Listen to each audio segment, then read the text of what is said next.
Good evening. Thanks for joining the Eclectic Radical. As always, I'm Chris Richards, the Eclectic Radical. And here once again for our regular Monday night stream is my frequent guest co-host, Tony Cooper. Hey, thanks for having me once again. It's totally my pleasure. And joining us for our long conversation tonight is Mitch Randall, the chair of National Ranked Choice Voting, who my viewers will remember from when he was on the show before. Hey, Mitch, how's it going? Great. Pleasure to be here. Pleasure to have you, as always. Yeah, agreed. No, go ahead, Chris. Sorry. No, you go ahead.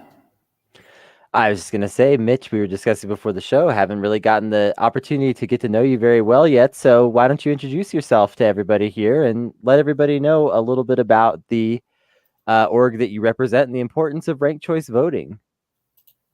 Sure. Well, I'm just a nobody. I'm just an average U.S. citizen. And, but on the left, and I watch like the alt media because I don't care for the regular media. It doesn't seem to make any sense to me. I don't believe I'm getting the right story from them. And I've seen my little story is I remember watching Nick Brana on Jimmy Dore show, talking about Draft Bernie. I don't know if you guys remember that.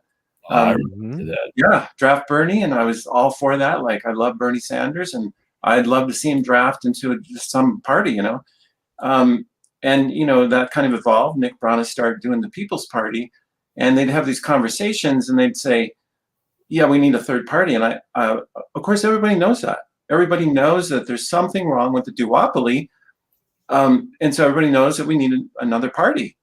But what was driving me crazy is how come they weren't talking about the fact that we can't get one with this voting system? This voting system it's impossible to devastate any third party that tries to run because of that 95-point advantage that that system gives the two parties, which Chris and I did a paper on together and proved that. So really, there's this. We use a voting system that so distorts the democratic will of the people. It gives a 95-point advantage to the two major parties. It's true. And nobody's talking about it. So I was so frustrated, like, wait a minute, why are these third party people like Nick Brana and Jimmy Dore and everything, why are they pushing for a third party when they know they can't possibly win?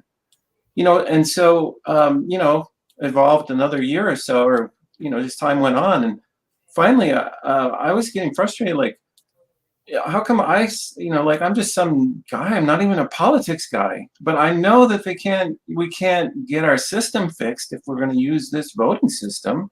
So I started National Ranked Choice Voting. And the idea is, well, of course we can get, we don't need a constitutional amendment. It's not written in law that we have a two-party system or that we have to use this voting system. There's plenty of other voting systems that are great. And, we just watched how many states switch over to legalize pot by using just citizen referendum, and it works. And it was against, the legislatures in all those states. So why don't citizens just do that? Why don't we just get national ranked choice voting? And so nobody else is doing it, so I did it. But anyway, that's the story. I'm just a nobody. But like, why didn't somebody stand up and just have this plan? So I did it. And then, immediately, when anybody hears the plan, they're like, I want part of that plan. That's what we need. It's a great plan. So there you go. That's kind of my background. And I want to go back to being a nobody. I mean, I'm just I like being a nobody because I want to do my career, which doesn't have anything to do with politics. And I'm just mad that politicians aren't doing their career right. Why do I have to step in? Why do all these activists, why does 1 million people have to go to Washington and tell our politicians how to do their job? Why don't they just do it? That's what I do at my job. Well, let's go ahead. Great question. Let's go ahead and break that question down a little, though. Yeah. It is really a good question. So say, why don't politicians do their job better? All right. So we said that's their career. Now, a career is something you plan to be doing for a long time, right? I mean, your career is sort of a calling. It's the path you follow in life. It's more than a job. It's something that you put time into and hope to get something out of. So let's start there. Now, our founding fathers were full of all kinds of crap. And it's important to say that. It's important to say that. I think if you start from the point of view that our founding fathers weren't full of crap, you can end up deceived in all sorts of attractive ways, and pretty soon you're supporting Israel's occupation of Palestine and condemning Russians for sabotaging elections. But that's really, so if it's a career, if it's something that you expect to be doing for the rest of your life, well, a lot of these elected positions only have short terms. You can't make a career out of 2 years unless you keep getting elected for another 2 years over and over again. Yeah, I don't know. There was a time this used to be a mystery to me, but I am so past that. I mean, seriously, everybody. What is really a career? Yeah, it's their calling, but also they're going to make money. Yeah, everybody wants a retirement, and they want to give something to their kids, and everybody's trying to make money. This is capitalist society. Sure. And then and who's making the money? Which is a really good question. Politicians make some money, but there are some things that politicians don't do of. We say, oh, they're corrupt. They're doing it for the donors because of the donations. But really, a lot of the time, it's because they're doing it for a relationship. It's not the money that the donor gave them this last time that matters. It's the fact that they have this relationship with this donor who can mobilize support for them in ways that may matter more than the money, and who they can do things for in order to strengthen that relationship. Now, in theory, if that relationship is good, then they're able to do more good in the areas that have nothing to do with the relationship. But that becomes the real problem. If donors are rich people, which they mostly are, the majority of donations to politicians in this country, even to Democrats, come from millionaires and higher. They rely on a lot of people who are able to give the maximum for every cycle and get others to bundle in the maximum with them. I would hear progressive candidates, I'm not going to name names because that's not cool, and it's the system that forces people to do this, but I would hear progressive candidates who are worried about money talk about needing to land a whale. Now, landing a whale means somebody who can afford to donate the maximum by themselves every quarter of the election cycle, and on top of that can bring other donors with them. So even our candidates have to talk about this sort of thing because they don't have any other choice. You have to pay the bills for the election. Well, and it's worth noting, I mean, sometimes this whole question of like how much money does politicians make, is more complicated than it seems, because a lot of politicians make their money indirectly, but if you actually look at the salaries for some offices, they're very low, and that in itself can present its own problem to working class people. For instance, Texas state senators only make about $7,000 a year salary. Yeah. And they get a few other bonuses, like when the legislature is session, they get like a pretty nice per diem and some things like that. But overall, you're still only looking at like at most like $15,000 a year in total, like salary and benefits. That's not a lot of money. All right. So clearly you're going to need another job, but you're going to need another job that allows you to leave for 3 months out of the year. So unless you're a lawyer, own your own business, have certain kinds of jobs, then what options do you have left? Well, the options you have left are find somebody with deep pockets who will, finance the rest of what you do. And that's where you find these people who are, they're in state senate and they work for a shady consulting firm or something like that. and it's just barely legal. No, you And don't it even have to somehow works out. you don't even have to always go that far. There are candidates in California, probably other states too, but the ones I have direct knowledge of are in California. Candidates who have been caught paying campaign money to consultants to whom they're actually married, hiring their wife as their campaign's internet consultants. Yeah. Right. And paying them with campaign money, which of course is just going into the family's pocket. Right. Right. Or paying a political ally's spouse. Or in some cases, paying one's own spouse and a political ally's spouse. And all this sort of goes around in circles, which means basically they're all paying their campaign money into each other's pockets, right? So how is that in any way honest? Well, I mean, it's so funny because, when I started on Twitter, I was so, you get into all the arguments, you listen to all the stuff, and you're really into it and everything. And as I started getting into ranked choice voting and figuring out really the problems with the first past the post or choose one voting, Twitter now is starting to sound like noise to me. Because everything amounts to begging the politicians to do the right thing. That's pretty much, if you want something to happen in politics, you start begging your politicians to do the right thing. And then, like we're saying in this conversation, there's this obvious corruption we all know. And like, are we really even educating our audience? Is there really somebody out there who doesn't really know? Yes. All this money Yes, is in your hands, right? Like. But what can you? We can't do anything about it. Like, this is the thing that's so crazy. We live in this, and it's like our parents, their parents, their parents' parents, their parents' parents' parents.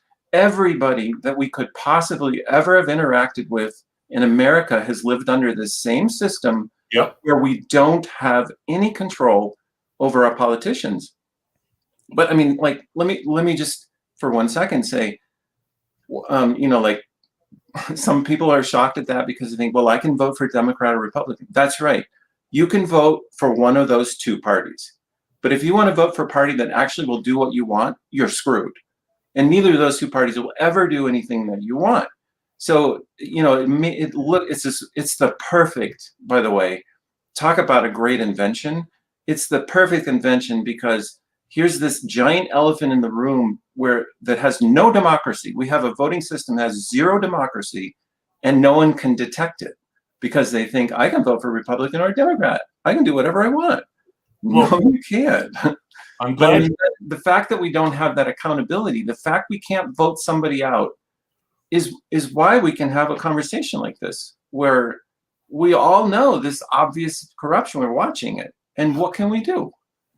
Well, and I'm glad you mentioned democracy because, of course, the secret everyone knows about, the real elephant in the room, is the fact that, okay, we don't actually vote for president. We're allowed to state our preference for president, and we hope that the electoral college agrees with the voters. Now, most of the time they do. But because of the rules that they have to follow, we have situations like 2016 or 2000 where no, they don't agree with the voters. The voters say this guy, but the Electoral College says this guy. So you've got this system that is deliberately not democratic, in which one whole section of the Federalist is Hamilton and his buddies justifying why they decided to make the election for president not democratic. And then there's the fact that the Senate is a check on democracy. You don't have senators deliberately parceled up by population the way you do Congress people. The House is specifically supposed to be Democratic. It's supposed to elect the voters of the district that sends the congressman to Congress. But the Senate is supposed to represent the whole state. In practice, that meant the state government. The actual process of electing people to the Senate is a lot more recent than people think about. The famous Lincoln-Douglas debates, which were supposedly for who was going to be the next senator, weren't actually part of a Lincoln versus Douglas election for senator. They were part of this big series of debates at this big, huge, bipartisan, my side against your side series of political like conventions and debates where they were trying to elect a state legislature, because the state legislature would then vote on the senators. So Lincoln and Douglas were out there fighting for their party to win the state legislature so their party could elect them to the Senate. And the Democrats ended up winning the Illinois legislature by a hair. And so Douglas went to the Senate instead of Lincoln, despite everyone thinking that Lincoln had won the debates. So, I mean, we're getting into a lot of intricacies, but I kind of want to take a step back to the bigger picture and just say that even without all these extra layers, first past the post sucks.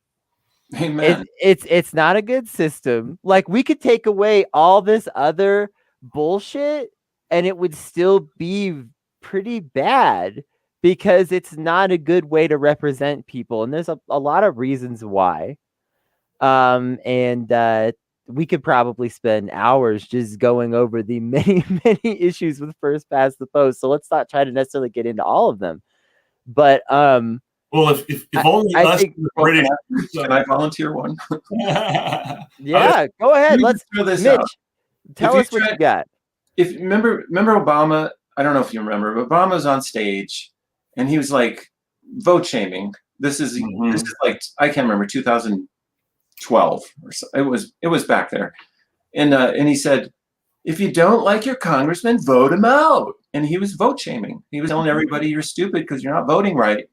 Well, here's my first past the post, dunk. You try to vote out a Republican, you get a Democrat. You try to vote out a Democrat, you get a Republican. You try to vote a third party, you get a Democrat or Republican. Where's the voting out? Who are you going to vote out? You can't vote anybody out. There have been some exceptions. Yeah. I think it's fair to mention some of the exceptions. Of course, Bernie Sanders won as an independent. There was a gentleman before Bernie Sanders, whose name I can't remember, who was the only independent in That's Congress. the thing. There's so few. There's just so few. It does happen, but you guys, how many elections have there been since 1860 when it became Republican and Democrat? Like 5 million? I don't even know the number. There was a socialist congressman from New York for several years. Though, ironically, the socialist was elected as a Republican, but he was still a socialist. I'm with you, Kennedy. If I'm 99.99% correct, I'm good. Like, that's pretty close. No, absolutely. And the places where third parties really can win are races like city council and mayor, where you don't always see them running anyway. And even then, it's like it depends a lot on your state laws. It depends a lot on your state parties. It depends a lot on how primaries are run. There's all these factors. The mayor of Baldwin Park, California, is a Green. Let's remember that. I mean, it's definitely worth celebrating that these things are possible, but it's an extreme uphill battle. And also, the process of first past the post is alienating and dissatisfying in a way that ranked choice voting is not. And I want to talk about that because I don't think that's necessarily talked about enough. A lot of times there's this feeling in first past the post that your vote was wasted in some way or that other people are wasting their votes. You can't waste a vote under ranked choice voting. It's a thing that goes away. So this whole feeling of like, oh, this person won by a landslide, maybe I should have voted third party instead of voting for the Democrat. That goes away because you can do both. That feeling of, oh, this person barely got any votes, I wasted my vote there. That goes away because, again, you can do both. Like that ability to sort of, mark all of your preferences instead of just this very simplistic, binary choice. I mean, how many questions in life are solved by a yes or no answer? Let's just start there. Well, actually, that's perfect, because the logical fallacy we see the most in this country is a false dilemma, where you have to choose this or this. These are your only choices.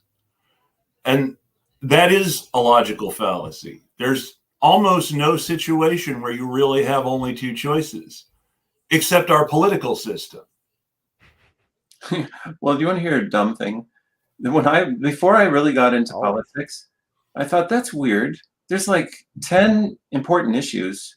How come there's not 1,024 parties? Mm-hmm. Every permutation of those 10 issues. Why is it like 2 parties? That doesn't make any sense whatsoever. If there's 10 issues, there should be a lot of different ways. And then you moved to Colorado and looked at the Colorado ballot and saw how many parties there actually were. Because Colorado, folks, for those of you who don't live there, Colorado is the only place where pretty much anybody can get on the ballot, as long as they meet a very short list of criteria, one of which is being able to pay a filing fee in some cases. In some cases, that's the only one. There were people who were on the ballot for president in Colorado and nowhere else, or only one other state. Yeah. Joe Kishore, who has been on my show before. I think you and I spoke with him not too long ago, Kennedy. Joseph Kishore was only on the ballot in Colorado. Every other place in the country, you could only vote Joe Kishore for president if you wrote him in. And there are states that have changed their rules so as not to allow write-ins. Did you know that? I didn't. That's awful. Yeah. Well, hey, Kennedy, so this thing about ranked choice voting, so here's where I think a lot of places that that are trying to get ranked choice voting, there's a lot, by the way, in lots of states, there's organizations trying to get ranked choice voting.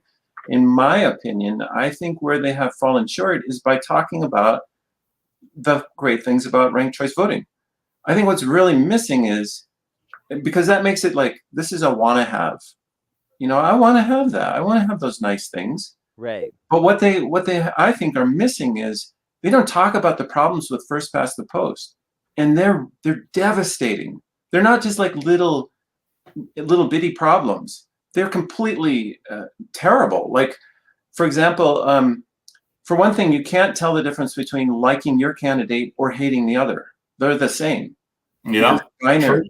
So, which is why people are able to say that Biden won by such a landslide and is such a popular president. Exactly. No, he's not popular. He was just the other guy. And people were tired of Trump because of the COVID thing. Though, This is interesting to know. It's probably not going to happen. But if you were to just go from the pace, Biden is on pace for more people to die of coronavirus under the Biden presidency than under the Trump presidency, if the current numbers don't change. Now, obviously, Biden is hoping, vaccinations, right? People listening to him about wearing masks. Hope maybe we'll get lucky and 3 feet really will work as a safe distance in schools, even though we told people to close restaurants because apparently it can spread to up to 20 feet. But we decided to tell the public 6 anyway. And now we're saying 3. I mean, let's keep that in mind right now. The 6 feet distance itself was a serious fudging by the Trump CDC that has gone completely unchallenged by the mainstream media, even when the mainstream media was saying everything Trump was doing was wrong. They've never seriously challenged that 6 feet away, despite the fact that, again, the reason that restaurants were closed was because of studies that showed that it could travel, that the virus could travel up to 20 feet inside a restaurant. So, I mean, schools, restaurants, I would assume it could probably travel up to 20 feet inside a school too. I mean, while we're taking a second to trash Biden, let's just also point out that right now he's on track. He could easily end up detaining and deporting more people than Donald Trump when it's all said and done. So, yeah, we're definitely not looking at actual popularity. Obama's record. Okay, so actually, I mean, our society has gone into a pretty special place because not only do we have completely unaccountable candidates, but we also have, a media that completely supports it, and it's completely propaganda.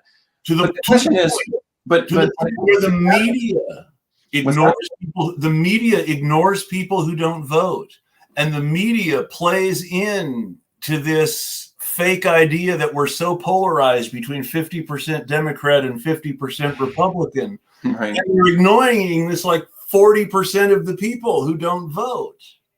50% some years. For a while, it was almost 60%. So, I mean, I think, too, that the media I think people would be able to detect that the media is propaganda if it weren't for what the voting system does to your brain.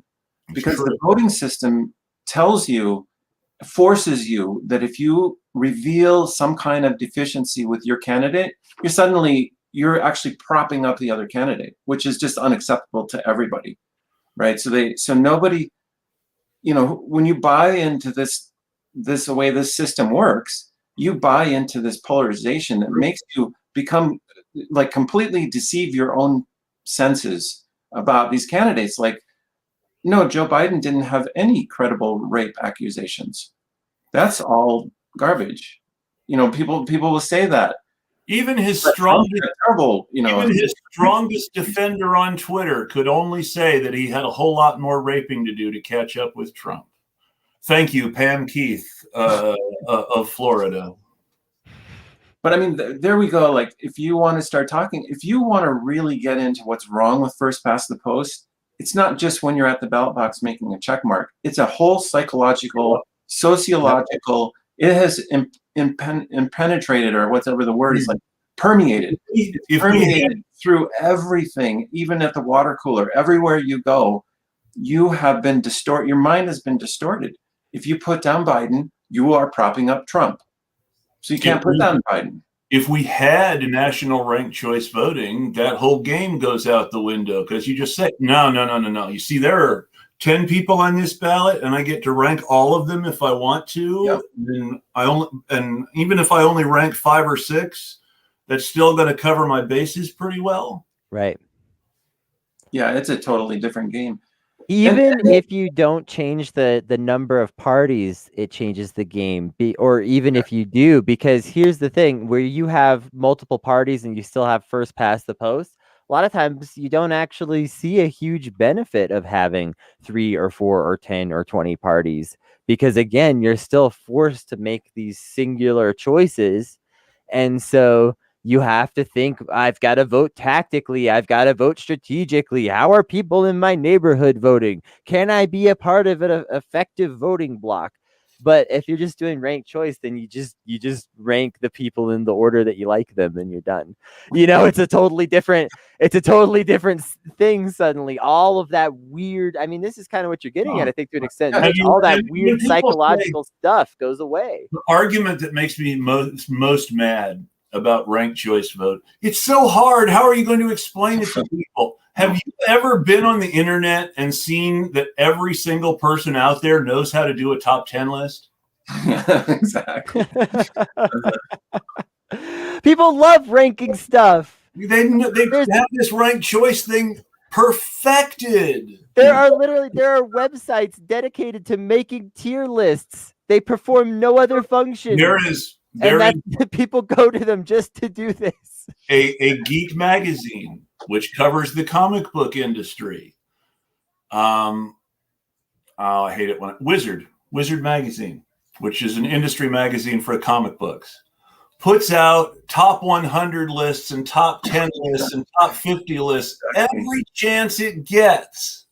And everybody who's into video games or comic books or superheroes knows how to rank these top 10. Anybody who follows sports knows how to do a top 10 list.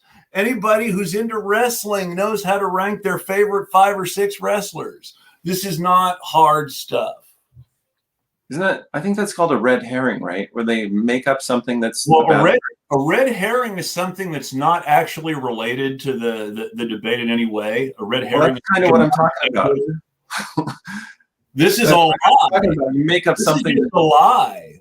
I mean, yeah. Red herring in theory is true. It may not actually have anything to do with what you're talking about, but to work, a red herring should be true.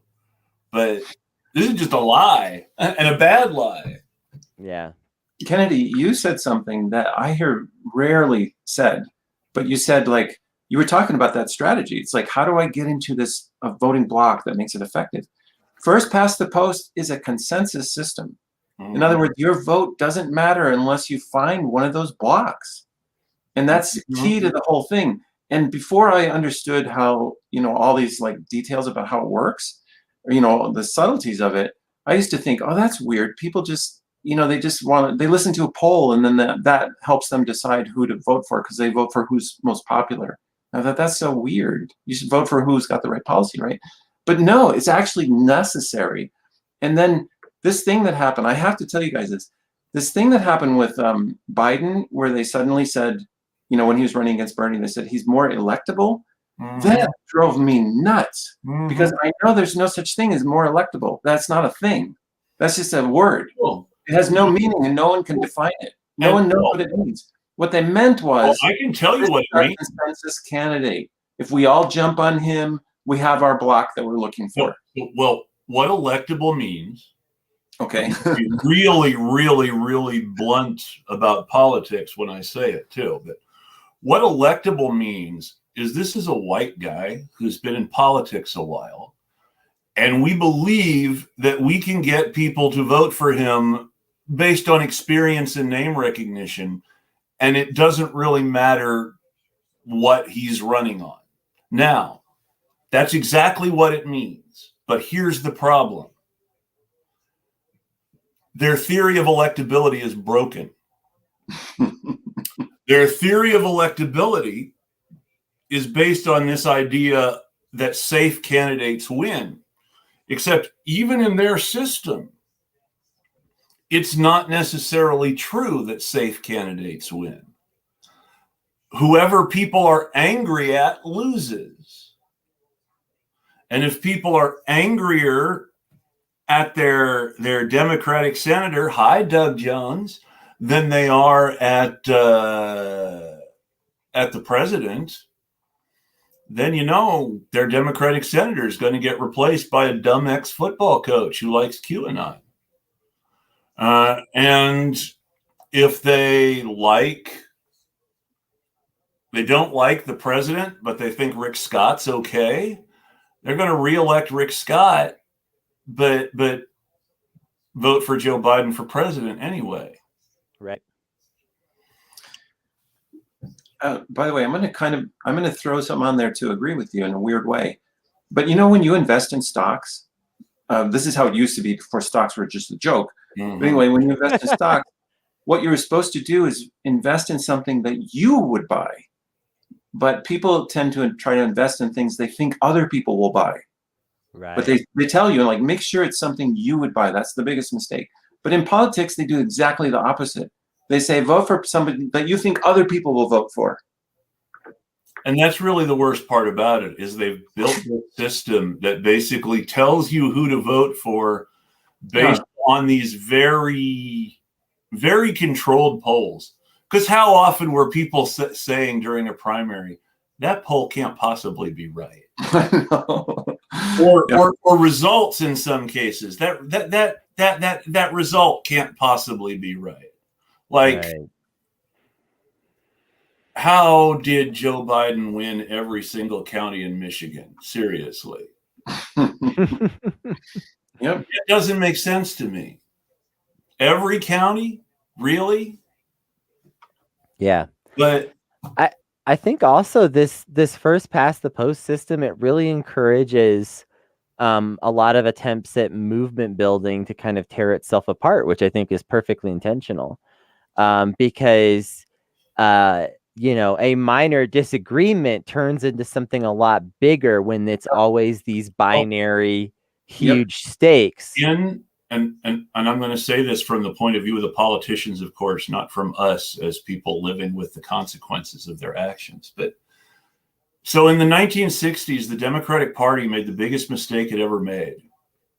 It embraced the civil rights movement, at least in part and in public, which was tying its fortunes to a movement completely outside of its control. And what happened as a result was Lyndon Johnson got reelected in the election where Kennedy would have ran for reelection if he had not been shot. Lyndon Johnson passed a whole bunch of civil rights legislation and then didn't run for reelection. And then Nixon won on a law and order message that was very strongly coded to attack Black people and their new civil rights. So the Democrats had this idea, we're not going to harness ourselves to any of these, to any organization or movement that we don't control anymore. And since then, they have co-opted every major trade union or advocacy group that they possibly could and made it part of the Democratic establishment. And by making these groups complicit, they're able to get away with things that they never would have gotten away with before. Best example ever. Now, Lyndon Johnson was a horribly, horribly uncouth human being. But Lyndon Johnson would never have spoken to civil rights leaders the way Joe Biden spoke to civil rights leaders on that Zoom call put together by the NAACP, where he was supposed to be building up his Black support and celebrating with his supporters and getting them excited about what his administration was going to do about civil rights. And instead, he lectured them about defunding the police using language that really has to offend anybody who knows anybody who actually did get beat up by cops in the course of protesting. Because he said that Democratic candidates were getting beat up all over the country because of defund the police. Now, Lyndon Johnson knew when he passed the first Civil Rights Act that he was essentially giving certain portions of the country to the Republicans for 20 years.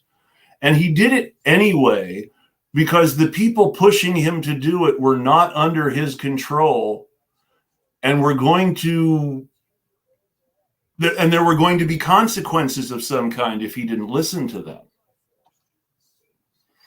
There's nobody who can threaten the current system with consequences because the groups that coerced LBJ and FDR are all part of the establishment now. Well, I mean, that's you're getting to this other super bad deficiency of first past the post, which is bear with me because I don't know exactly how it fits in, but I think it fits in.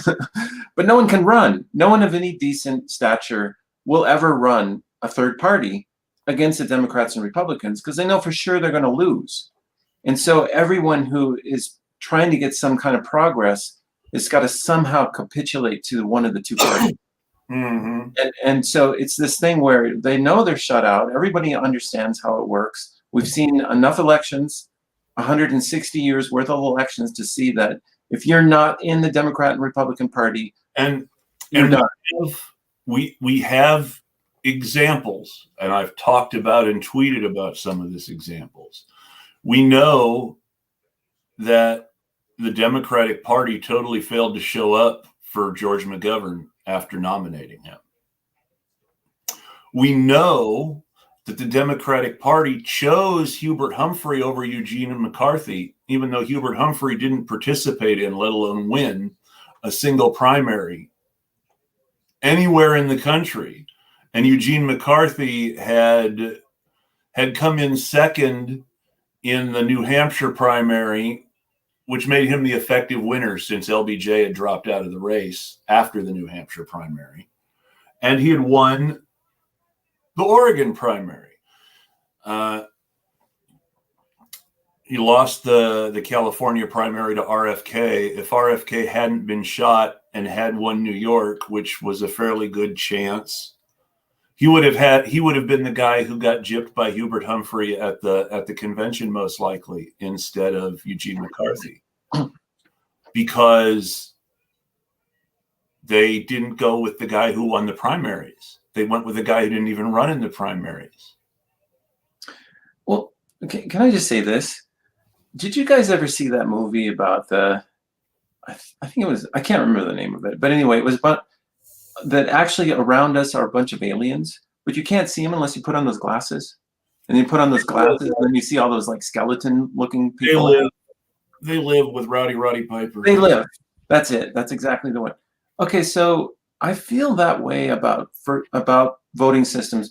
When you understand what these voting systems are doing, and then you put on your glasses, all those tweets look like that to me. Just all this bullshit that happens constantly. For me, it like immediately goes back to first past the post. You can see how everything, of course, all the stupid corruption that's so obvious is there because they have no accountability. We can't put them out. So duh, there they are. And then, you see like you get behind this progressive and then they buddy up to the Democratic Party. And then, then you get all disappointed and all, we see Bernie supporting Biden, everything that you see.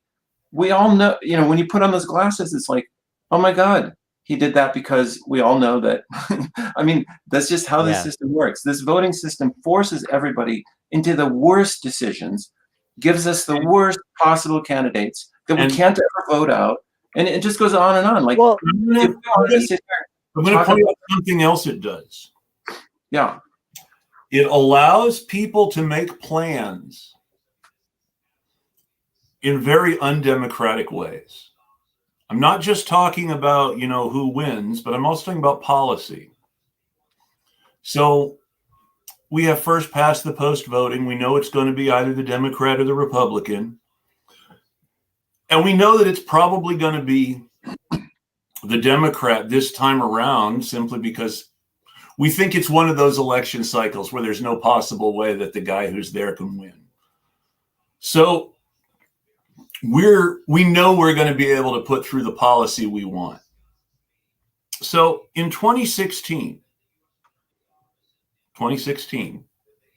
before the election was over, you could make the argument that they were doing this because they thought Hillary would be president and it would have a chance of going into law or not. But in 2016, a group called the Rediscovering Government Initiative started working on an incremental plan to end poverty with a series of tax credits, big tax credits for anybody making less than a certain amount of money, permanent, go on in perpetuity as long as you made less than a certain amount of money, with the theory being that this would allow people to put those tax credits into savings or to invest those tax credits and build wealth for their kids. This is the whole theory behind this plan.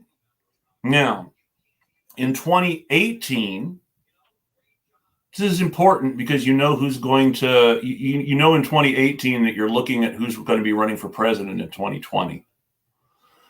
In 2018, Kamala Harris introduces the LIFT Act, which was a incremental plan to cut poverty in half with tax credits. Does this sound familiar yet? Cut childhood poverty in half with tax credits. That was the plan for the LIFT Act when Kamala Harris announced it in 2018. Now, keep in mind that in 2016, the Rediscovering Government Initiative started work. So about 2 years. So then in 2020, Kamala Harris runs for president. She holds up the LIFT Act while she's running. Now, because we all know how Kamala Harris's presidential campaign went, people who weren't watching it from start to finish may have missed the LIFT Act, and that's okay. That's why we're telling you about it now. But Kamala Harris ran for president on the LIFT Act.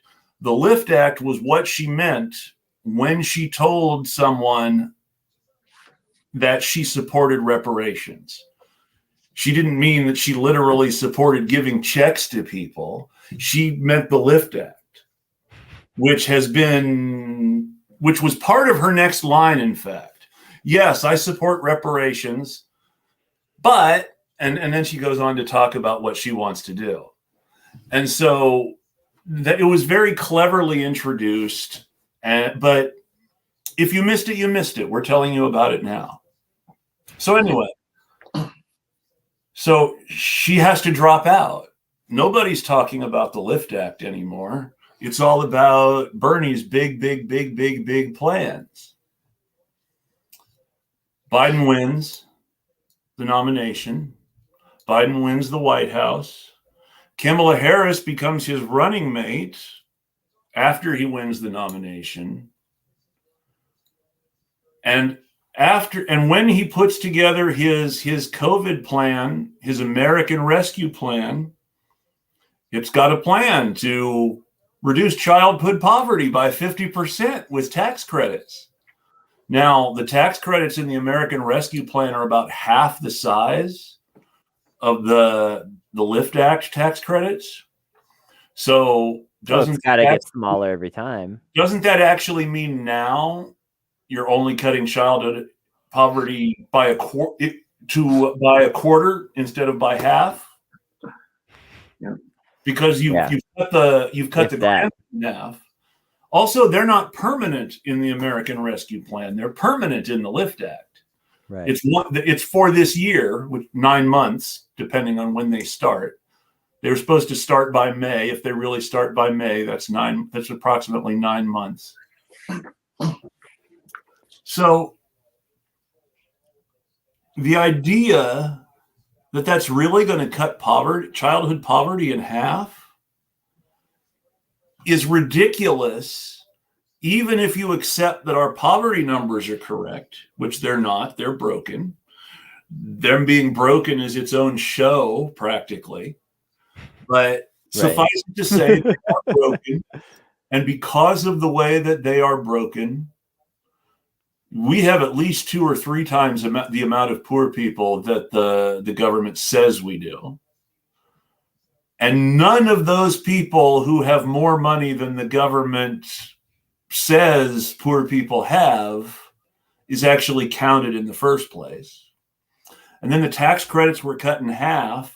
So that means if you really were lifting half of the kids in government declared poverty out of it, well, by cutting them in half, now you're cutting in half the number of kids you're lifting out of poverty, in theory.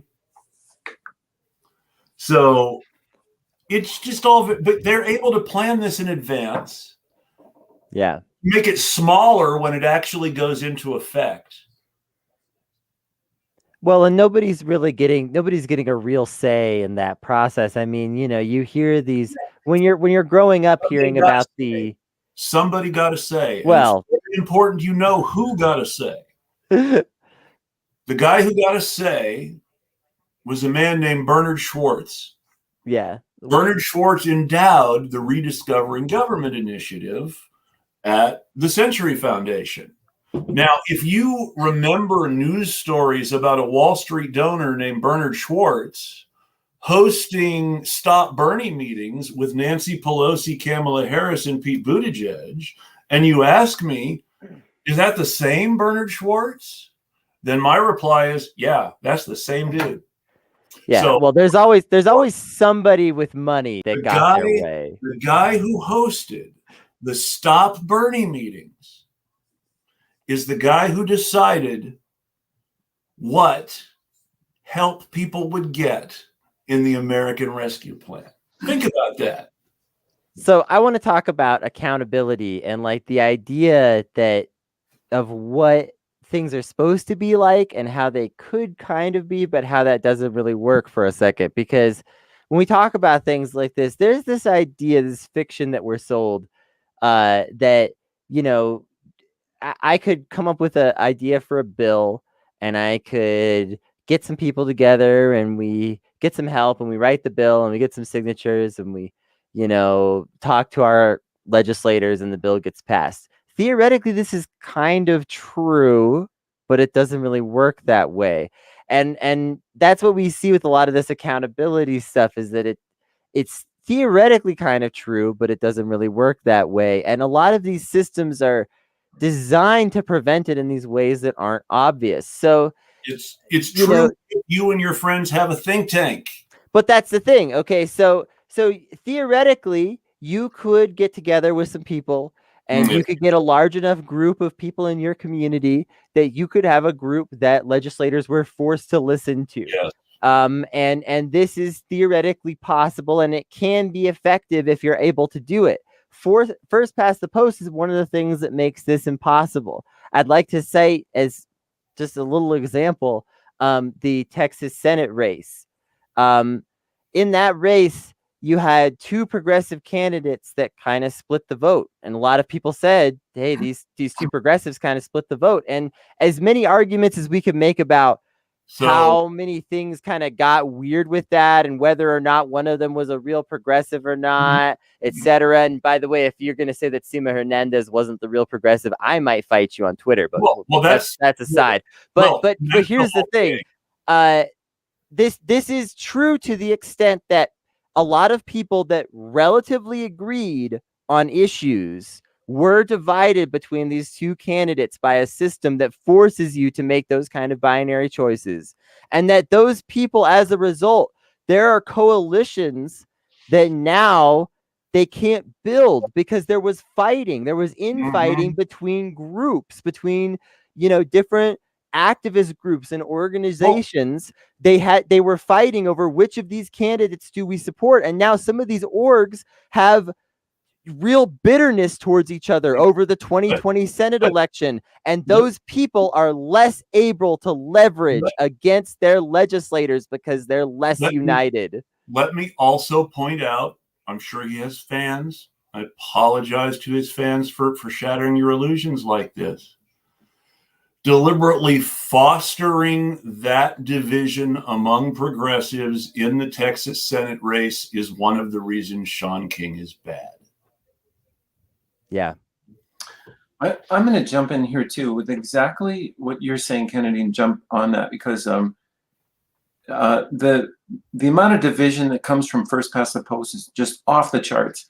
So you would think that all the third parties are, like unified and get rid of the duopoly, right? All the third parties want to get rid of the two major parties because they've dominated.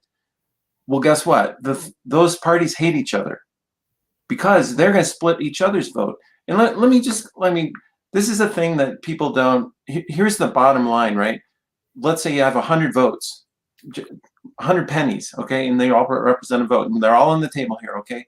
And we take, let's say 40 of them and give them to Republicans, just as an example, and we have 60 left, okay? And the 60 are, if we don't do anything, they're going to all go to Kamala, this next election cycle, right? But what if somebody runs against them from a third party? And so let's say they're going to get, out of the 60, let's say they get 30 of those pennies, those votes. There's no way, if that means Kamala has 30 and that party has 30 and the Republicans have 40, so they win. And that means that the Republicans win with only 40% of the vote. That's right. Yeah. I mean, you did such a great job that you managed to get half of your whole, party, half of the left goes to your party. You would think I just knocked it out of the park. But no, you just ruined everything. And then here's the part that I was just talking about. Now let's throw in three other parties. Let's say there's Kamala and three third parties. Now you divide up all those pennies on that side by 3 or 4. I mean, there's no way that you could possibly win. They know that. They know, like, I'm trying to, you have to get, in that example I gave, something like 80% of the left has to be in your party, or you're not going to win against the Republican, right? In that example. So now they're looking at, like, oh, but if another, now I'm fighting the other parties, because if they get a few percent, I can't even get my 80%. If they get 20%, I can't even get my 80%. Now I'm out. Like, there's no way the penny split that way.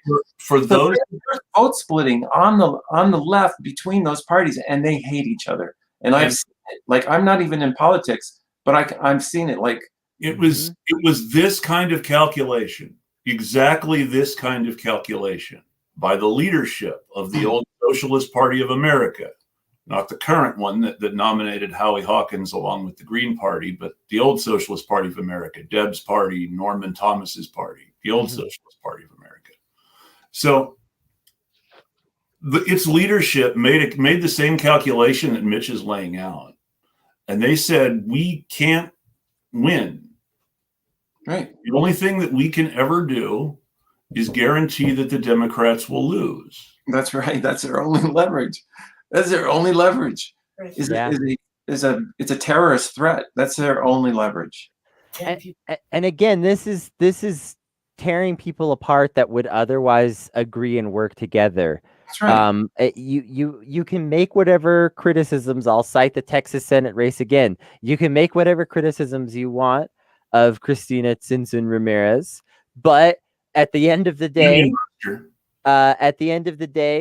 someone who voted for Cristina Tzintzún Ramirez and someone who voted for Sima Hernandez probably agreed on 9 out of 10 issues, Exactly. at least 7, and those people should be uniting. Those people should be working together, but instead, again, there's groups that bitterly hate each other, and you see this all across the country in so many races.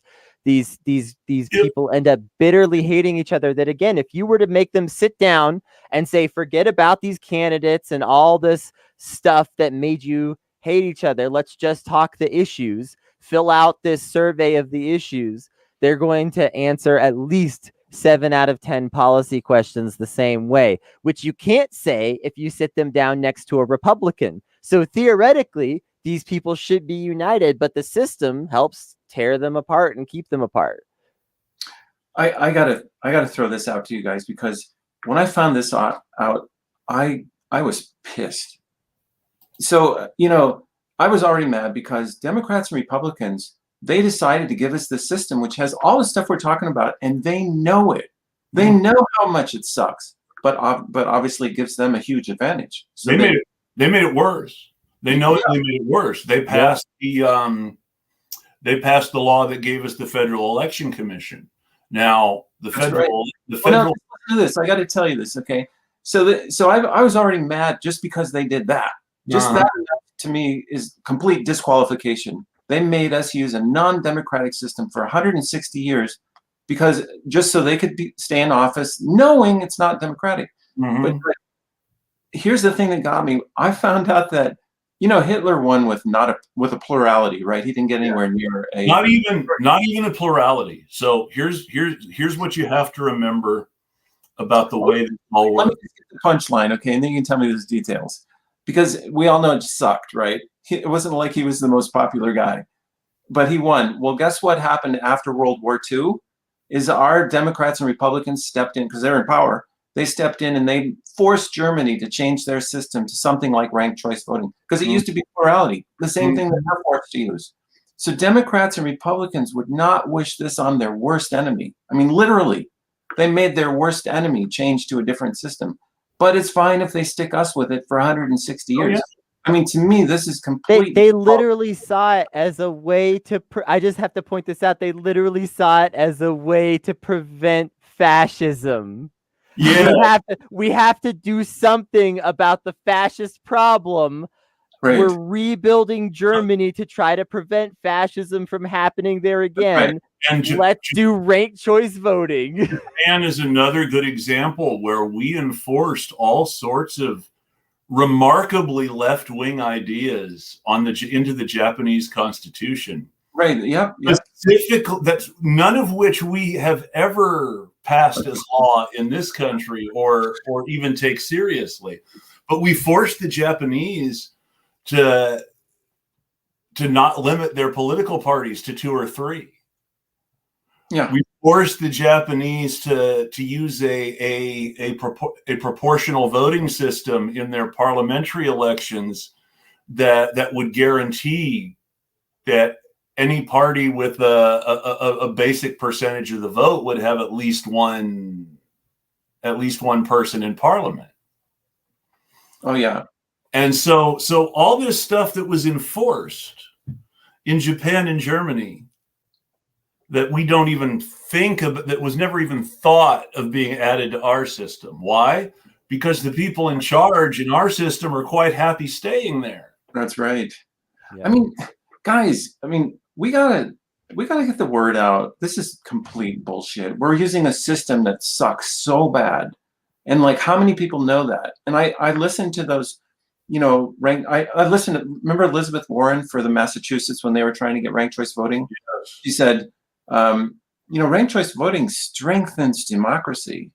And I was just like, come on, there's no democracy. And then you get something with democracy. That's not strengthening.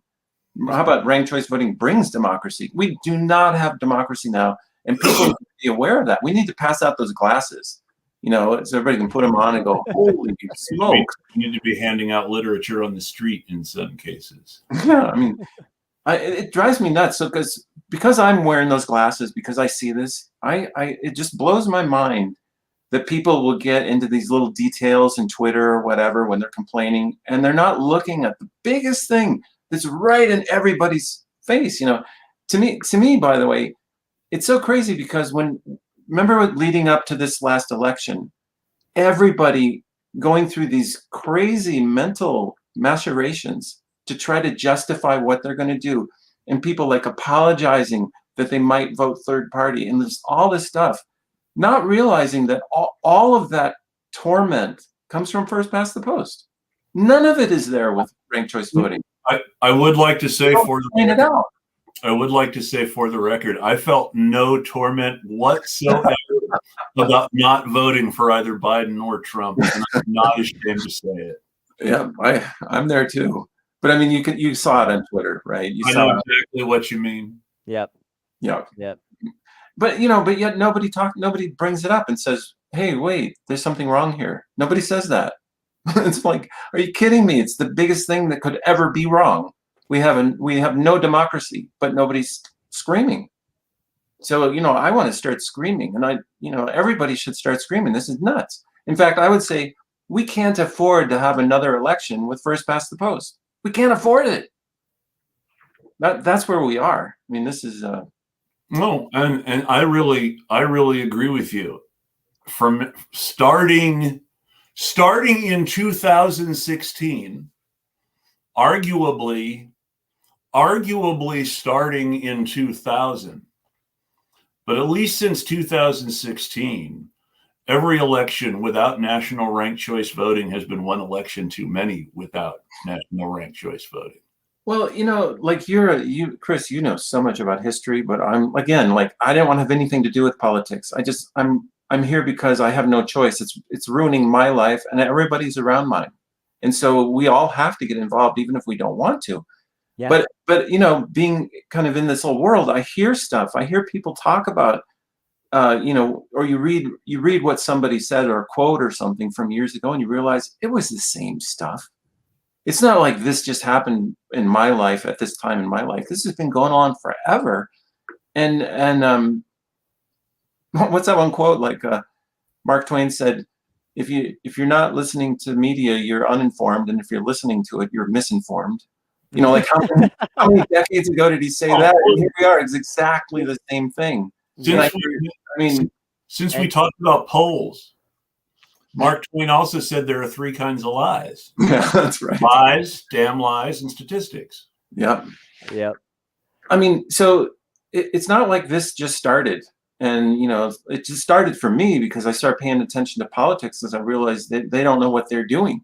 Yeah. And I always thought like, oh, these people in their career, they're so great at it. They got a law degree and they're doing their job really good. Like how I'm doing my job, how I became, knowledgeable about my field to do my thing right. I thought everybody's doing that. No, they're not.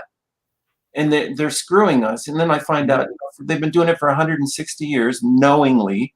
They make sure that Germany doesn't do it because it's so horrible, but they're happy to have us do it. Well, like I was saying about the Socialist Party of America, they stopped running candidates for office eventually. Before that, they came to a decision. The only thing we can do is stop one party or the other from winning by taking their voters. So we're going to get members of our group embedded with the Democrats and get them to advocate for some of our positions in sort of watered down ways. And we're going to demand our positions loudly. And we're going to make the difference between them winning or losing. Now, that worked how much that worked depends on your point of view. In 1972, I disagree. Having already stopped running candidates. In 1972, the Socialist Party of America changed its name to Social Democrats USA. And in 1973, a man named Michael Harrington, who had been one of the founders of Social Democrats USA, but who disagreed with them about the Vietnam War and a few other things, left Social Democrats USA to start Democratic Socialists of America, the DSA that we all know now. Now, what Michael Harrington had in common with the folks at Social Democrats USA and the folks at the Socialist Party of America before it became Social Democrats USA was that he didn't believe you could accomplish anything outside the two-party system because of the election system. That's correct, yeah. And so he coined the phrase the left wing of the possible and made it his business to try to influence Democrats. Michael Harrington was able to get a job for a little while in the Carter administration. He had a great deal of influence for a while with Teddy Kennedy. But in 1979, after 70% of the Democrats in the newly seated Congress had endorsed the DSA's Democratic agenda, which, to give you an idea of how long we've been fighting for the same things, Bernie's platform in 2016 and 2020 is a watered down version of what the DSA was asking for in 1978. Right, yeah. Yeah. So in 1979, Jimmy Carter made a decision to renounce the Democratic agenda and to whip votes against Teddy Kennedy's attempt to pass Medicare for all. And so ever since, and that's why Jimmy Carter became a good person all of a sudden after he stopped being president. He's paying penance for specific things he did while he was president that he knows he did. And because he's not the complete piece of shit that everybody else in our political system seems to be, he is actually trying to make amends somehow. Jimmy Carter is the only ex-president that understands that that's something to be ashamed of. Exactly. Exactly. Hey, I don't mean to interrupt you. Go ahead. Go ahead. I was just going to say, I have this game. Here, let me propose this game. Try to think of one problem in society that's not due to first past the post. And Go ahead. Try me.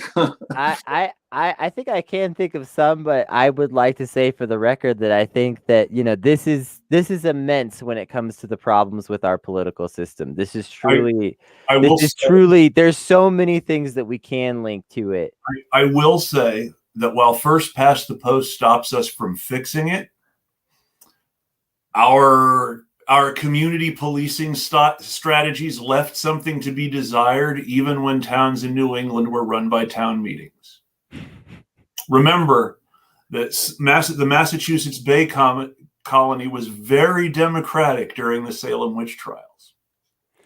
I think Chris hit the nail of what I was kind of thinking would be the proper responses. Even if a problem wasn't caused by first past the post prevents it from being fixed. Exactly. So it either starts there or it ends there, is what I think, Mitch. There you go. Starts or ends. Yeah. I really, you know, I've made this challenge on Twitter, but I'm a nobody. Nobody follows me, and it doesn't matter.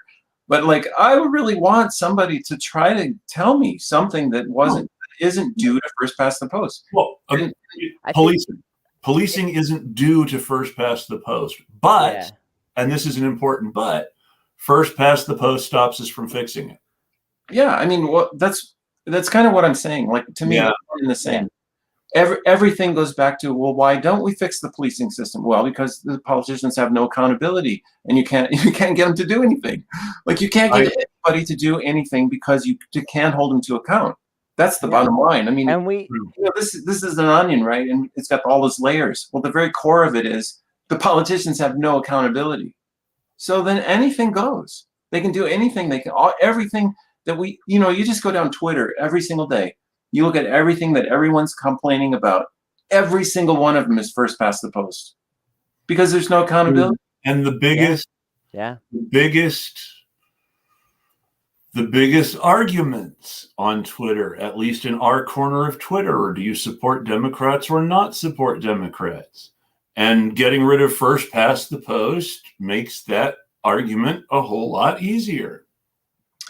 I mean, really, seriously, you guys got to put on these glasses. I mean, I'm not saying you don't, but like the audience, everybody, put on these glasses and just start thinking about what really is the root cause of everything. It really just makes Twitter look like nonsense. I have to say, until somebody comes around and says, you know, we need to change the voting system, then it goes, okay, that's not nonsense. That is the problem. But everything else, you know, like, it's constant. It's constant where they say like, oh my God, Nina Turner is going to start working with the Democrats. Duh. Like, she's smart. I mean, that's the only thing you can do. If you don't do that, you're going to be a nobody. Even beyond that. Because, and I have had a member of the People's Party on this show. He's a state senator in Maine. He is very active with MPP. He's very excited. Maine is one of the states where it's on the ballot. He can run for election as a member of the People's Party if he wants. But so there are people who believe very strongly that the People's Party can be something great, but it's going to take national ranked choice voting, I believe. Yeah. If that's the way you want to go. If you don't believe in the People's Party, it doesn't matter. If you're one of these people who wants to see the Greens take over the leadership of the left, that's going to take national ranked choice voting. Okay, I have to jump in here because here's the problem. Because of first past the post, you cannot grow a decent party. We just talked about that. You can't ever attract someone who's. Remember, they tried to get Jesse Ventura right before the election, and like, oh, Bernie dropped out. Ventura, and he's like, no, I pass. Like, you know, he knows that that's suicide, and I'm not saying he would have been the best candidate. That's not the point. The point is, anyone is a former. Got to make this calculus. They have to. Am I hated by the governor? Idiot by running a third party, and they're not going to do it. You have to have ranked choice voting, or you're not going to get a decent third party ever. They can't grow. I just want to say for the record, you know, Mitch, you've brought up these glasses over and over. I think that the most important realization when people put on the glasses, in my opinion, is just and I think you might agree with this, having kind of had this journey yourself, over the last few years of doing this, is that, the number one thing is to realize that you are a political entity, whether you thought you were or not. People, it's really easy to kind of like, if you aren't, especially if you aren't experiencing a lot of active oppression in your day-to-day life, which a lot of Americans aren't to a large extent, then Yeah. it's relatively easy to think, "Oh, I'm not really in a political situation where in my life I don't really, politics is sort of, for the most part, kind of flows around me. It doesn't really affect me." But that's never true in this society. Everything that you do is political. Every decision that you make is political to some extent, because this system is the system that we created to govern our society, and it's all around us, and it's pervasive, and it's everything that we do. And so some things are very obvious, like when somebody wants to, you know, um, marry their partner of the same sex, and that's a whole big legal debate. That's obviously they're, being political in that action. But it's not obvious that when a straight couple get married, that's also a political statement of its own.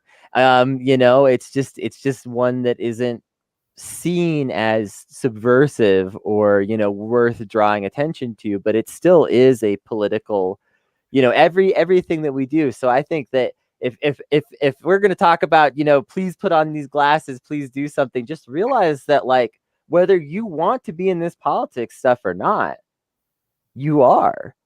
And once you get into it, you'll realize how true that is. So related to that, you hear people, and like I've seen, highly educated people argue against them when people say, like, my vote doesn't matter, and I don't vote. I just, I don't want it. Well, then, and the argument is, well, then then you deserve whatever you get, blah blah blah. Mm-hmm. But actually, none of that's true. They're actually the people on the right side of things. Actually, it's bullshit to vote. Voting doesn't do a fucking thing. Sorry, it doesn't do anything, because it's all been rigged. I mean, it's inherent to the system. It is rigged, and you can only choose between two corrupt parties. Who cares? Why would you even vote? It's complete crap. So I mean, like, you reminded me when you're saying we are all political and we should all be involved. But guess what? It's really easy to be apolitical or apathetic because it's crap. Well, and I think a lot of that has to do with the skewing of what's important in people's minds. Like you say, like this voting shit, it gets so overhyped. And it's like, if you're going to think of yourself as like a good political actor, you should think of voting like you would think of if you thought of yourself as a good investor and you occasionally buy like a $1 scratch ticket when you're at the gas station. That $1 scratch ticket isn't a significant part of your good investment strategy. But on the other end, and your vote's the same way. It's not a significant part of a good political strategy. Maybe sometimes, there's a local election that's really important and you help organize people to make sure that election goes a certain way. And those votes kind of, do count even in this completely broken system to the extent that they get something done. But that's the best that you can do, is try to squeeze this blood out of a stone. But beyond that, yeah, it's like okay, here's your dollar scratcher ticket. Now, what are you actually doing? Because this isn't going to do much. I mean, the whole idea of political activism I got to think about this, but I think that might also be a consequence of first past the post, because we have a system where if you don't like rally a whole bunch of people into this big activism thing and put all this energy into this thing, you can't overcome the simple barrier of being heard by people who don't care about you. I mean, the politicians don't care about you. There's a reason I'm going to disagree with that. Yeah, I'd like to hear it. Yeah. Activism is going to be important whatever we do with the election system. And the example that I will give you is Germany, which has the ranked choice voting that we were talking about, that was forced on them by the US government. And Germany's unions are tremendously active in the political system. Strikes in Germany happen on a regular basis. There is a lot of political activism for things like the Green Movement, wars, Keep in mind that there was a great deal of communist political activity and activism in Germany during the Cold War. Sure. There will always be a reason for activism. But I can't really disagree. I mean, I would think that'd have to be true. But I do think that with first past the post, there's just unnecessary hurdles between you and everything you're trying to do. It's nothing but a blockade of just keeping you out. That's all it is. Yeah, if I may attempt to do synthesis, I mean, this is kind of what I was trying to get at with like the ways that first past the post reduces coalition building. There's still going to be activism to do, but you're going to spend like a tenth of the time agreeing on who your allies are if there aren't these divisive systems that force you to narrowly choose who do you support, how, where do you take your dollars, where do you take your time, because you can only pick one. Yeah, I think there's still going to be activism to do, but again, like if a lot of so much organizing time right now is just spent convincing people that yes, our org and your org see eye to eye on most issues and could collaborate. So much organizing time goes into that sort of effort. Yeah, that's all unnecessary. That's all wasted effort. And if you get rid of first past the post, so much of that goes away. It's true. Yep, I agree. All right, we've agreed. Let's I think we all agree on that we need to get rid of first past the post. Yeah. I wouldn't be on the board. You wouldn't have founded the organization. Yeah, I mean, and then people, I really think the part of the message that I want people to get, and it's hard because we've just been programmed for decades and decades that the way you make progress is to hope your politicians do the right thing. And let's make enough noise to get our politicians to do the right thing. And that's the modality of how our politics works. But here we're just saying, screw politicians. We're going to use citizen referendum and we're going to make it happen. Move out of our way.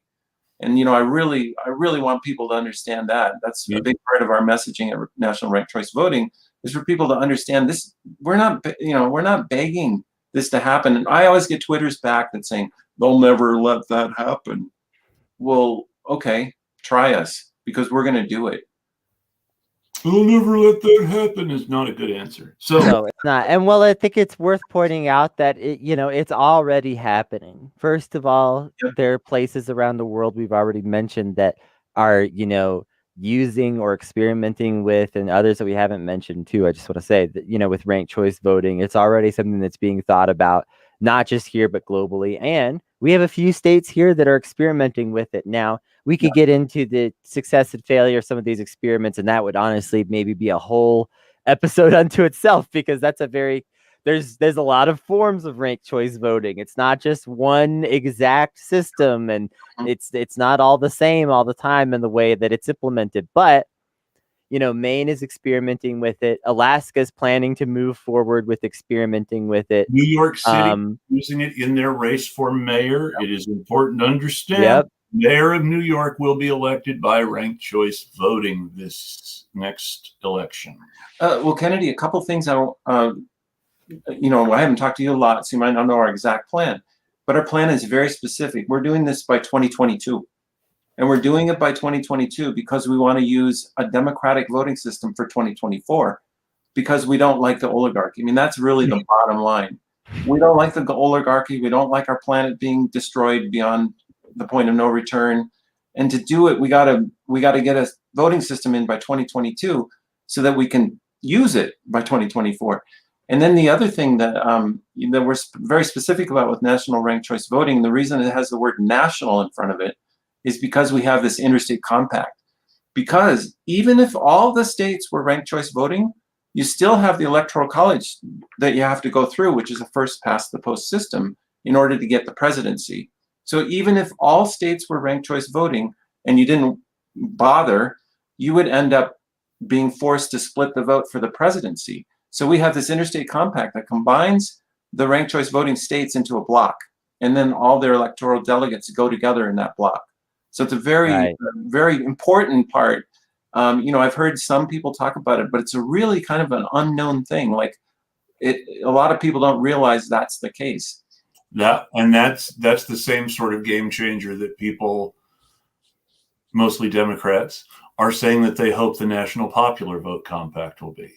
Only this has a better chance of giving people more say in who that democratically chosen winner actually is. Yeah, by the way, I mean, the National Popular Vote it's still first past the post. It doesn't address Yep. that. Exactly. So who cares? And the other thing is it doesn't kick in until 270, until enough states have in that they have 270 electoral delegates. But I found out more about it in our quest for our own interstate compact that works. We have a much lower threshold. We're still talking about what that threshold should be, but it's way lower than 270. But the other part about it is we found out that I learned, and so this is all nerd stuff, right? There's only a few people that really understand all this. The national popular vote actually discourages states from going into ranked choice voting. Yeah. They're basically incompatible, or any alternate voting, like, because it's not just ranked choice voting. There's other kinds of voting systems that states are interested in. It discourages all that, and it also has a built-in thing that discourages it to get to 270. So states can benefit by it without joining it, and and if they join it, they have a risk, and if they don't have that risk. So like, there's all this stuff built into it I didn't realize, and it's subtle. But anyway, our interstate compact actually can replace the national popular vote. Yes, and it should. Mm-hmm. And it should. It absolutely should. Yep. And I think that's a good place for me to sort of, before we wrap up, I want to throw out a couple of recent news events. I think these are both things that that first past the post stops us from solving, and that ranked choice voting could help us get closer to. And that is, there was another mass shooting today in Boulder, Colorado. Yep. The most recent number that I have been given so far, this is the first night. You know how it is. These numbers always go up. But the number that was given to me while we were on the air is 10 people dead. Really? I'm expecting, mass shootings being what they are, that number will go up. Chris, I'm in Boulder, by the way. We're under lockdown. Yeah. So sorry. That's a grocery store I've been to many times. I'm glad you're okay, because same. you could have been at the grocery store tonight. Who knows? And that's the sort of thing. So it doesn't matter whether you want to pass gun control or whether you think that the problem is capitalism and we need to do more to take care of people so that there's less of a likelihood for someone to feel the need to go and shoot someplace up out of misplaced rage. But whatever you think about that, I tend to lean a little bit towards the latter and away from the former. But whatever you think about that, you're not going to do it with first past the post. No. Mitch, if somebody's out there, they've watched this and they're thinking, dang, I want to help be a part of this, what do they do to get involved with national ranked choice voting? Can't believe we waited to the end of this, because this is the big thing that we just did. We just launched we're launching tomorrow, our big volunteer, it's called engage.nrcv.org. And you can go there and start a local chapter. And we have it all set up how you can do that. It gives you the infrastructure to have your own meetings, and it kind of helps you along with that. And our goal is to get 3 million volunteers. So we have the system set up for that, to handle that. And anyway, that's really the best way. And this is the whole problem with activism. You either have to get $1 million and start making a big organization, but like, managing that kind of thing is hard to do. And so we're trying to do it with the way our website is set up, and we hope people will go and start to help us. And a lot of people have asked us, like, how can I get started in this? So this is our solution to that. And I think it's a pretty good thing. Also, it also kind of triages you based on how you want to help. Because some people might want to start a local chapter. Can you, Mitch, you should have a private chat button that you can hit. Oh, yeah, I've got it. Put that website in the private chat, and I will put it in the main chat. On the screen. Yes. Yeah. Yeah, I didn't put HTTP in front of it, but anyway, that'll get fine. That's assumed. Yeah. So you can either want to start a local chapter, or you could, you might want to help us at the national organization, because we're doing stuff like, trying to put videos together and things that will help all the states at once, right? And then, or you might want to be part of our, Twitter army or social media army, because we need all the social media, and we need people in all those places making noise and getting everyone to put on these classes, right? Or, we also need things like, we need constitutional lawyers. We need a lot of stuff. And we're doing a very aggressive timeline.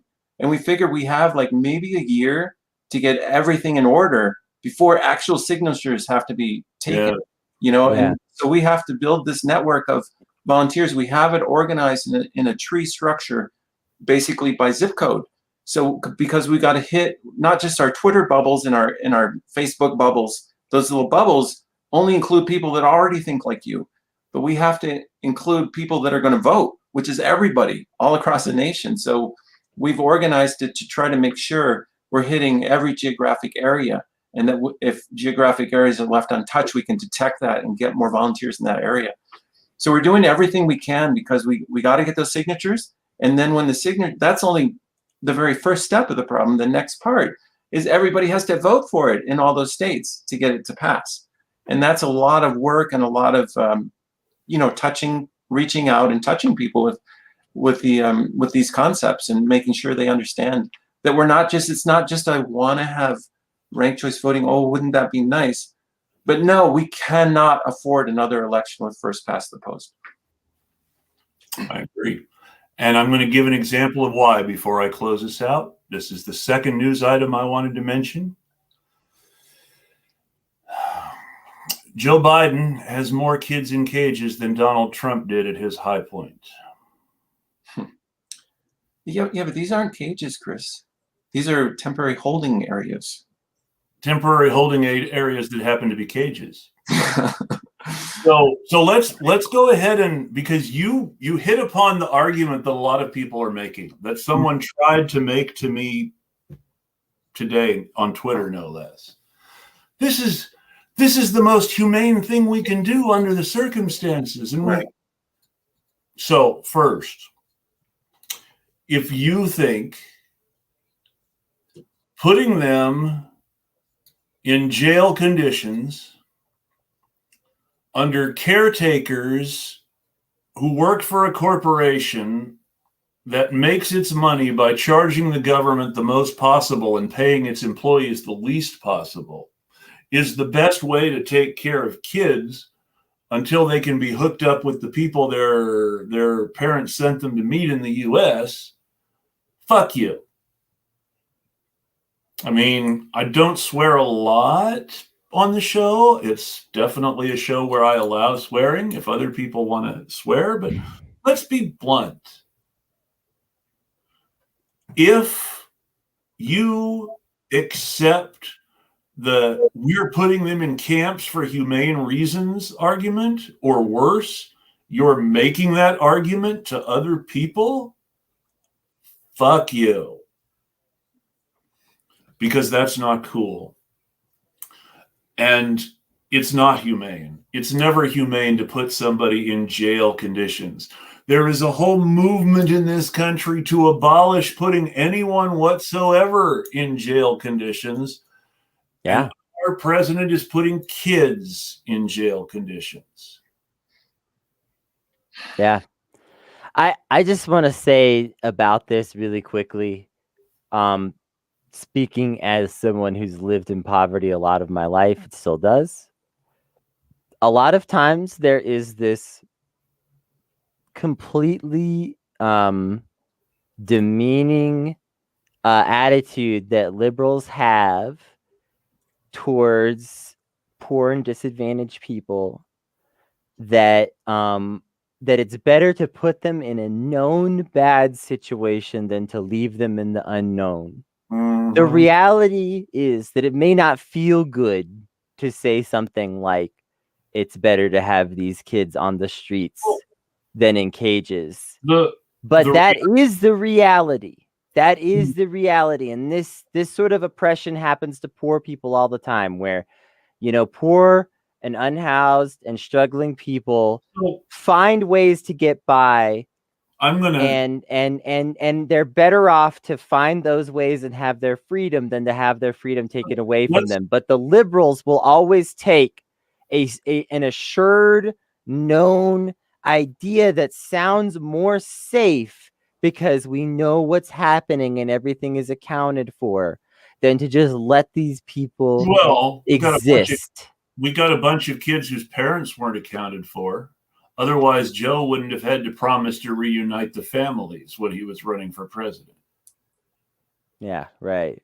So we can dispense with the argument that everything's accounted for in our government's concentration camps. No, not at all. And why was there no president who actually promised to close the camps on the ballot in all 50 states? Because neither the Democrat or the Republican promised to do it. And none of the other parties are on the ballot in all 50 states. So we were guaranteed concentration camps in this last election. Also, we're guaranteed war. Just thought I'd throw that in there for fun. Yeah. Well, what was the first thing Biden did? The first thing Biden did after taking office, he bombed someone. Yeah. And then he bombed someone else before Congress had even started talking about the American Rescue Plan. I don't know the statistics, but I the polling data, but how many people in America want war? I bet it's pretty low. Depends on how you rank. It depends on how you word the poll. Probably. Yeah. If you word it as, do you want war? You'll probably get like 25% at the most. But if you word it as, would you bomb Syria to make sure peace at home, blah, something like that, you'll get like 56%. You know, it's even more insidious than that. It's, do you prefer a president who has a strong national security policy? Yeah, exactly. Now, a strong national security policy in our current political environment means maintaining empire and killing people around the world who might make us insecure. So when someone says that when you see a poll that asks you about a strong national security policy, that they're talking about war. Mm-hmm. And when that poll comes back with 70% people want a strong national security policy, 70% of people want war, what can we do? Except if you phrase the same question, do you want war, on the same poll, 90% of the people say, fuck you. Exactly. And 90% of the people want universal child care. Mm-hmm. That's not on anybody's platform. Exactly. So like whatever 90% of people don't want war, that's part of everybody's platform. And in theory, the one really progressive idea that Biden had supposedly come around to was universal child care. But have we heard anything about universal child care from the House of Representatives? I mean, I think when Obama said that thing I was talking about earlier, where he said, hey, if you don't like your politicians, vote them out, I believe that Congress was polling less than herpes. I remember that. I remember it was in the news because 2012. It was like single digit, and it was lower than herpes was polling. They listened to Obama, though. They voted out a bunch of Democrats in 2012. Well, into Republicans. That's the only way. But I'm saying Obama said, if you don't like your representative, vote him out. Yeah. He voted out a bunch of Democrats. Nice. His party, the only candidate, the only Democrat who was challenging for a Senate seat in 2012 who won was Elizabeth Warren. Now, think about that. Think about that for a moment. Now, I'm not saying that Elizabeth Warren has not completely discredited herself since then. But think about 2012. And don't think about how you see Elizabeth Warren now. That's really hard. Think about how you saw Elizabeth Warren in 2012. Oh, she was awesome back then. And then you think about how you saw Elizabeth Warren in 2012. Now, while you're keeping that firmly in mind, how you thought of Elizabeth Warren in 2012. In 2012, Elizabeth Warren was the only Democrat challenging a Republican for a Senate seat who won. Yeah, there you go. And when you think about it that way, and then you look at what she did when she was running for president, she totally backed away from what won for her. Oh, yeah. Are you going to go down the Elizabeth Warren rabbit hole? Oh, let's not. Let's No, not. I'm But not. we should. I'm We not. should another time because I actually really like to talk 2012. about. You mentioned 2012 though, and I thought that was a really good fact to get out there because she beat Scott Brown. Scott Brown had won in 2006 by driving a pickup truck around Massachusetts and acting like an ordinary guy and convincing people of working class Massachusetts that he was on their side. And so he beat the Democrat in that race and won Teddy Kennedy's seat, first Republican to ever hold that seat since the Civil War. And since the Republicans stopped being the anti-slavery pro-civil rights party, that's how long it's been since a Republican had won that seat in Massachusetts. And then Elizabeth Warren, the most progressive candidate who wasn't running for re-election, because of course Bernie was running for not 2020, 2016, never mind. Well, but the most progressive candidate running was the only one who won. Yeah, I mean, you can see whenever someone asks her a question, you see the gears turning. You can just watch her figure out the most politically correct, or what, that's not the right word, but the most astute, politically astute, answer there could be, which is always wrong, by the way. It's not what anybody wants to hear, but that's what she thinks. I am so done with her. I mean, come on. Well, I am too. Yeah, I mean, the Democratic Party and its obsession with unlikable nerds, let me tell you. But that's an important statistic from 2012, when people still thought that she was a left-wing firebrand who was for the people. She won. Well, I mean, why? Tell me why every party that's running doesn't just simply look at the top polling policies and pick those. I mean, duh. That's how it should be. Every party should just go, okay, I want to win, and here's what everybody wants, so we'll give everybody what they want. But they don't have to, and politicians don't have to. I mean, we see this all the time when people ask, how is it possible that my congressperson never gives speeches? How is it possible that my local representatives don't have public town halls? How are these things possible? This is how. Everything that we're talking about tonight, that's how. The last time my congressperson debated their opponent in the election. Well, I mean, so you remember my game show earlier where you say, like, name a single thing that wasn't, that's not related, that doesn't come about from first past the post, right? Everything does. Here's another angle is, imagine a society where the politicians have no accountability. What happens? We don't have to imagine that. Because everything we're talking about, this is exactly what you get when you have a system that doesn't allow you to hold anyone accountable. You get people who don't have speeches. They don't need to do debates. Nancy Pelosi can be horrible and win. Who is it? Dianne Feinstein, like all that stuff, which is Dianne Feinstein going to be running for re-election at 91. I mean, what? This is exactly what you get when you have a system that has zero accountability. That's this. Now, here's our last thought since we mentioned Dianne Feinstein. Our Senate is not the first Senate in history, of course.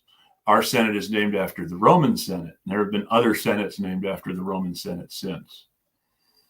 Roman senators were appointed, not elected. Some were elected, and there were certain offices that if you were elected, you were admitted to the Senate automatically because you won them. But you weren't elected to the Senate. You were appointed, or you were let in because you won the appropriate other office. And you serve for life.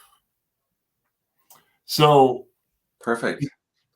if you look at the way our Senate works, and you remember that our founding fathers really liked the Roman Republic, that's just something important to keep in mind. Dianne Feinstein running for re-election at 91 is not beyond the pale in the original Senate. There were people who were literally in the Senate up to the day where they went home and died.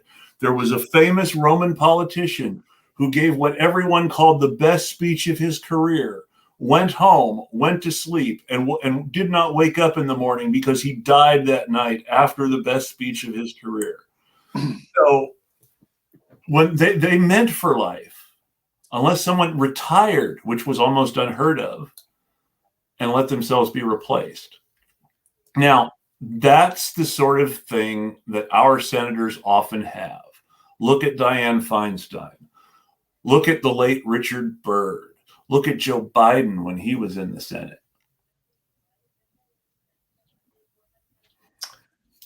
Well, Yeah. Well, And, this is and that is why everybody should go to engage.nrcv.org yes. and sign up. that's right. Make it And happen. on that note, I want to wish everybody a good night and thank you very much for joining us. Does anybody have any last thoughts? No, thank you so much. This was great. I really enjoyed it. Yeah, thank you. I want to thank you both for helping me kill a Monday night. And I want to thank everybody who's watching and everybody who watches later on YouTube. Have a great night, folks. Thank you. Bye-bye.